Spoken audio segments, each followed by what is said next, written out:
PAFA was founded in 1805 by Charles Willson Peale and a number of civic-minded attorneys, businessmen, politicians. There were about 70 of them in total. And they met in Independence Hall. And the message was that now we've got this new form of government. We need art, culture, and education to support the grander ambitions of American civilization. So the Pennsylvania Academy of the Fine Arts was founded on the principle that it would provide that artistic luster to our new republic. Since our founding in 1805, our mission has been a dual mission to provide an art museum and an art school. We're the oldest of each kind of those institutions. Consistently means that we're instructing artists, we're training artists to become the next generation of American painters and sculptors and printmakers.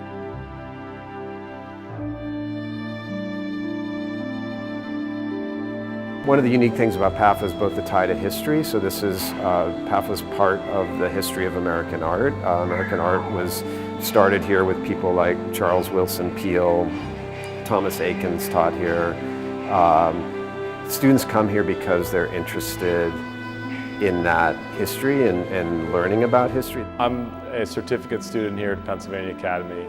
I like to call myself a non-traditional student because after getting an undergraduate degree and a master's degree in art education, I started at age 37 to pursue my certificate in painting. I was a student at PAFA from the years of 2010 to 2014. I started PAFA in 1964 and I left in 1968. I was here for 4 years.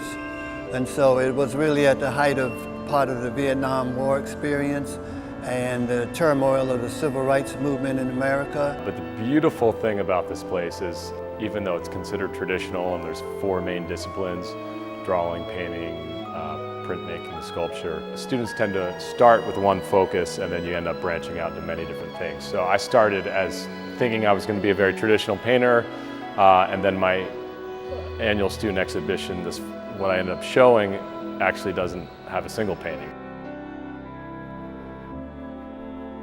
Through my paintings, I speak very clearly, I feel very balanced. So this was my tribe. I had to learn how to dialogue with the past artist, future, contemporary, all that stuff. You know, so PAFA was necessary for me to come back and regain that balance, to be able to navigate through the world. I think that my work is all about being a twin and how 2 bodies exist in the same space. I'm an identical twin. We came from the same egg that split. When I was, I don't know, a teenager, maybe like 14, I would make her sit for me. So she was like my first model, and everybody thought that my work was self-portraits, but I was like, oh, no way, that's not me, that's Hannah, you know? But it looked like me, so I thought that was kind of funny.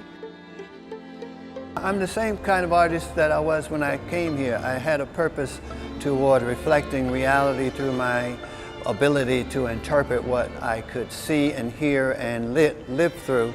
So I'm what you call a socio-political romantic artist. My work focuses on memory and spirituality. I grew up with my grandparents in North Carolina at the height of the period of time of transition when in 1954 the schools were desegregated and I went out into a greater population. PAFA made me really kind of hone in on the fact that I do love drawing the figure, and I love thinking about those deeper things, like what it means to be a body, what it means to be a woman body, what it means to be a white woman body. PAFA kind of gave me a chance.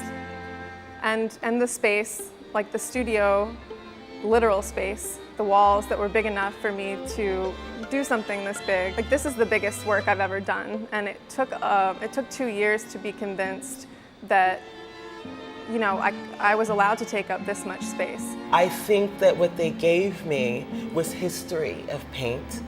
I believe what they gave me was this sort of venom, this allowance to compete with myself in my work.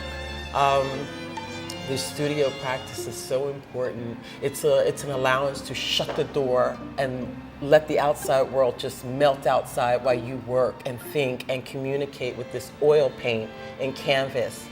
This is a place where artists can be their quirky, awkward selves, and it's okay. You know, they get it. they understand, you know. So I think PAFA was that kind of a place.